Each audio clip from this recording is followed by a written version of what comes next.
ఇది ఇక్కడ ఉన్నటువంటి తాజా పరిస్థితులు. కెమెరామెన్ సునీల్తో నవీన్, SLBC టౌన్ నుండి.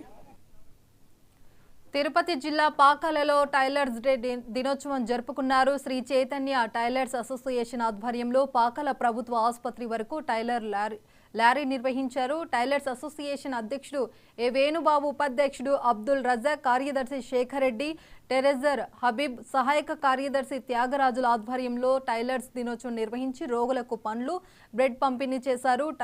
ట్రైలర్లను అసంఘటిత కార్మికులుగా గుర్తించి సమగ్ర చట్టం తయారు చేసి ఆదుకోవాలని CITU సభ్యులు మధుసూదన్ రావు ప్రభుత్వానికి విజ్ఞప్తి చేశారు.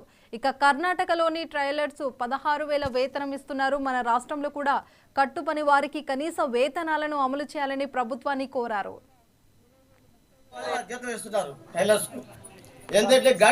గార్మెంట్స్ తరఫున ఇక్కడ ఏమి ఇస్తున్నారంటే, ఇక్కడ కొన్ని చోట్ల గార్మెంట్స్ ఉన్నా ఇక్కడ 7,000, 8,000 అట్లా అంత మాత్రం ఇస్తున్నారు. అలా కాకుండా అందరికీ గార్మెంట్స్ అవకాశం కూడా కల్పించాలి. అదేవిధంగా కొన్ని యంత్రాలు వచ్చేసిన వల్ల కుట్టు మిషన్లు కూడా మూలపడాల్సిన పరిస్థితి ఏర్పడతా ఉంది. అలాంటి కాకుండా ప్రభుత్వం కూడా స్పందించి మన టైలర్లు కూడా ఆదుకోవాలనేసి CIT తరఫున ప్రభుత్వానికి విజ్ఞప్తి చేస్తున్నాం. ఇంతకుముందు కూడా మా ఎమ్మెల్యే గారు కూడా, మన నాని గారు కూడా మనకు హామీ ఇవ్వడం జరిగింది, మన మీటింగ్లో కూడా హాజరయ్యి.